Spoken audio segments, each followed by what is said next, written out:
سب سے ضروری بات وہ یہ کہ جو سمجھنے کی ہے وہ یہ کہ ہم اس دنیا میں کیوں آئے ہیں. یہ سب سے امپورٹنٹ بات ہے. ہم اس دنیا کے اندر آئے ہیں ایک شاندار آخرت بنانے کے لیے. ہم اس دنیا میں کیوں آئے ہیں؟ ایک شاندار آخرت بنانے کے لیے. جو اس نیت سے دنیا میں زندگی گزارتا ہے اللہ رب العزت دنیا اس کی خود بناتے ہیں. انسان اپنی محنت سے اپنی دنیا نہیں بنا سکتا. انسان اپنی محنت سے اپنی دنیا نہیں بنا سکتا. وہ اپنے آپ کو نہیں بنا سکتا تو باقی دنیا کیا بنائے گا؟ ٹھیک ہے، میں چاہوں کہ میری جوانی کبھی بڑھاپے کی طرف نہ جائے، یہ ہو نہیں سکتا. میرا اپنے اوپر تو زور چلتا نہیں ہے. نہ میں اپنی مرضی سے آیا، نہ اپنی مرضی سے رہ رہا ہوں، اور نہ اپنی مرضی سے دنیا سے جاؤں گا. یہ کیسی دنیا ہے کہ اس کی کوئی بھی چیز میرے قابو میں نہیں ہے. آپ یہاں رہتے ہیں، میں کراچی میں رہتا ہوں، کوئی لاہور میں رہتا ہے، کوئی پنڈی میں رہتا ہے، اور آپ کو پتہ ہے کہ یہاں آپ اپنی مرضی سے نہیں آئے ہوئے. یہ بھی بڑی عجیب بات ہے. قرآن میں اللہ فرماتے ہیں 5 چیزیں ایسی ہیں جس کے بارے میں کوئی نہیں جانتا. جو اس کے بارے میں جو بات کر رہا ہے سب غلط کر رہا ہے. 5 چیزیں کون سی ہیں؟ سب سے پہلے ان اللہ عندہ علم الساعہ. اللہ کہتے ہیں سوائے اللہ کے کوئی نہیں جانتا قیامت کب آئے گی. وَيُنَزِّلُ الْغَيْثَ. بارش نے کب، کہاں اور کتنا برسنا ہے کوئی نہیں جانتا. رزق کس کے پاس کتنا پہنچے گا اللہ فرماتے ہیں کوئی نہیں جانتا، صرف میں جانتا ہوں.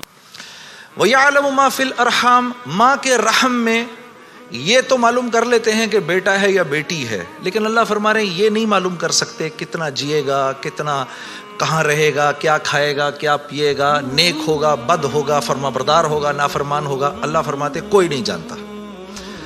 پھر اللہ فرما رہے وما تدری نفس ماذا تکسب غدا. کوئی نفس یہ نہیں جانتا، انسانوں کو چھوڑو، کیڑے مکوڑے بھی یہ نہیں جانتے کہ کل ان کو ان کا رزق کہاں سے ملے گا. مجھے نہیں پتا تھا کہ آج میں کھانا یہاں بیٹھ کے کھاؤں گا، کوئی آئیڈیا نہیں. اللہ کہتے کوئی نہیں جانتا. پھر اللہ کہہ رہے ہیں 5ویں چیز وما تدری نفس بأی ارض تموت. کسی نفس کو نہیں پتا کہ اس کو موت کب آئے گی اور کہاں آئے گی. سلیمان علیہ السلام کے دور میں ملک الموت سے سلیمان علیہ السلام کی بڑی دوستی تھی، تو ملک الموت حضرت عزرائیل علیہ السلام یہ سلیمان علیہ السلام کے دربار میں اکثر آیا کرتے تھے. تو ایک دن دربار میں آئے تو ایک آدمی کو بار بار دیکھ رہے، وہ گھبرا گیا. کسی کو ملک الموت دیکھے اس کی ویسی جان نکل جائے گی کہ یہ مجھے، اور وہ بھی بار بار دیکھے تو ویسے ہی ہوش اڑ جائیں گے. تو اس نے سلیمان علیہ السلام سے کہا کہ جی ملک الموت مجھے بار بار دیکھ رہے ہیں، آپ ایسا کریں مجھے تو ہندوستان پہنچا دیں. تو انہوں نے ایک جن سے کہا بھائی اس کو ہندوستان پہنچا دو، تو ہندوستان پہنچا دیا ان کو. تو بعد میں سلیمان علیہ السلام نے ملک الموت سے پوچھا کہ تم اس آدمی کو بار بار کیوں دیکھ رہے تھے؟ کہتے میں حیران ہو رہا تھا کہ اللہ نے مجھے کہا کہ اس کی جان ہندوستان میں نکالو، یہ یہاں کھڑا کیا کر رہا ہے. وما تدری نفس بأی ارض تموت. کسی نفس کو نہیں پتا اس کو اس کی موت کل کہاں آئے گی. یہ 5 چیزیں کوئی نہیں جانتا. اب ان 5 چیزوں کا براہ راست ہماری زندگی سے تعلق ہے. تو پھر یہ کیسی زندگی ہے، یہ کیسی دنیا ہے جس کے بارے میں کچھ بھی نہیں جانتا. تو اللہ رب العزت نے دنیا کا بننا بگڑنا یہ انسان کے ہاتھ میں نہیں رکھا. یہ انسان کے ہاتھ میں نہیں رکھا. اور اختیار کتنا دیا؟ ہم کہتے ہیں نا بھائی انسان کو اختیار ہے. بھائی اختیار کتنا دیا؟ اختیار اتنا دیا، کسی نے حضرت علی کرم اللہ وجہ سے پوچھا کہ حضرت یہ میرے پاس دنیا میں کتنا اختیار ہے؟ کہا ایک ٹانگ اٹھاؤ اپنی. تو اس نے اپنی ایک ٹانگ اٹھا لی. کہا جی دوسری اٹھاؤ. کہا جی وہ نہیں اٹھا سکتا. کہا بس اتنا اختیار ہے تیرے پاس.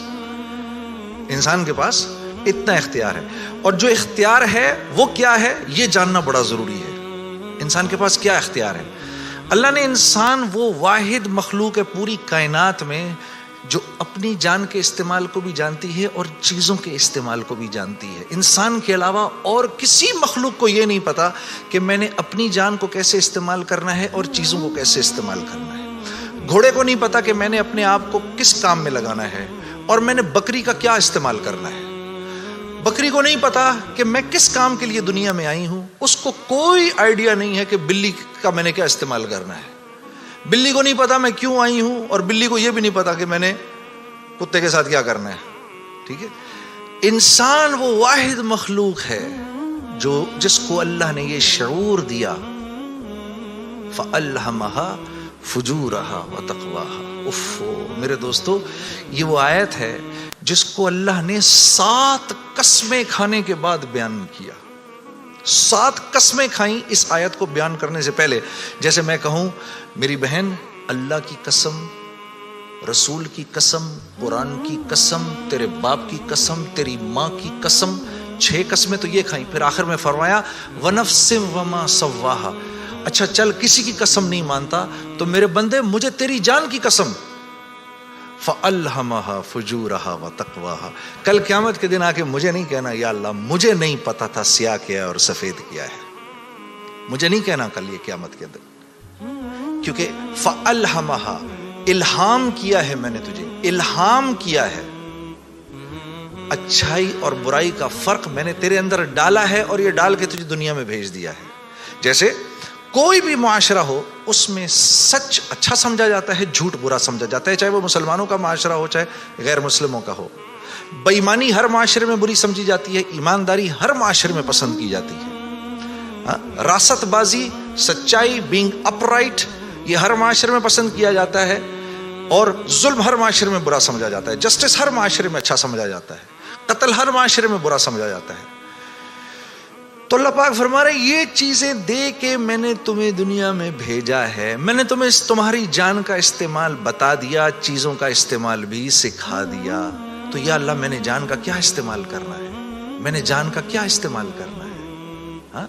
تو اللہ پاک فرما رہے قد افلح من زکاہا. تو نے اپنی جان کا تزکیہ کرنا ہے تو تو کامیاب ہو جائے گا. وَقَدْ خَابَ مَنْ دَسَّاهَا. اور اگر اپنے نفس کو تو نے کھلا چھوڑ دیا تو برباد ہو جائے گا. اب ان 2 باتوں پر علماء نے تفسیروں کی تفسیریں لکھ دی ہیں. اب نفس کا تزکیہ کیا ہے؟ نفس کو ہر اس چیز سے روکنا جس کو اللہ نے منع کیا ہے، یہ نفس کا تزکیہ ہے. سامنے نامحرم عورت ہے، اب نہیں دیکھ سکتے اس کو. ہاں وہ سامنے سے آئی، نظریں جھکا لی. اب نظریں جھکا لی، اسی لمحے پچھلے سارے گناہ معاف ہو جاتے ہیں. اور اللہ ایمان کی وہ حلاوت دیتے ہیں جو آپ نماز میں محسوس کریں گے. پھر آپ نہیں کہیں گے کہ جی میں نماز پڑھتا ہوں میرا تو دھیان ادھر نکل جاتا ہے. پھر آپ نہیں کہیں گے. کان کو ہر وہ چیز سننے سے روکنا جس کو اللہ نے منع کیا، ہر اس چیز کو سننا جس کا حکم دیا. ہاتھ کو ہر اس جگہ استعمال کرنا جس کا حکم، ہر اس چیز سے روکنا جس سے منع کیا. تو نفس کا تزکیہ اللہ فرما رہے ہیں جب تم دیکھ دیکھ کر میری رعایت رکھ کے زندگی گزارو گے تو تم اس دنیا میں کامیاب ہو جاؤ گے. اور تمہیں کامیاب کون کرے گا؟ ہم کریں گے. تم خود کامیاب نہیں ہو سکتے. ہاں یہ موت کے بعد ہوگا. فرشتے اعلان کریں گے وَلَكُمْ فِيهَا مَا تَشْتَهِي أَنفُسُكُمْ. اب کیونکہ تم نے دنیا میں تو ویسے کر لیا جیسے اللہ نے چاہا، ٹھیک ہے، اللہ کی رضا پر راضی رہے، تو اب وَلَكُمْ فِيهَا مَا تَشْتَهِي، اب جو کچھ تم چاہ رہے ہو انفسکم وہ پورا ہوگا. کیوں؟ نزلا من غفور الرحیم، کیونکہ تم اب غفور الرحیم کے مہمان بننے والے ہو. تو اب جو چاہو گے پورا ہوگا.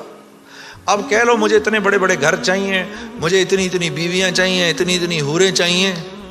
دنیا کی عورتیں کہہ دیں کہ مجھے اس کی شکل دوبارہ نہیں دیکھنی. ہاں جی میں آ رہا تھا نا ادھر، تو اب میرے سفر میری بیوی تنگ آ گئی تھی.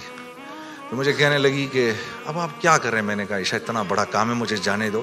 تم جنت میں میرے سے 500 سال پہلے نہیں جانا چاہتی؟ تو کہنے لگی وہاں بھی اکیلا ہی بھیجنا.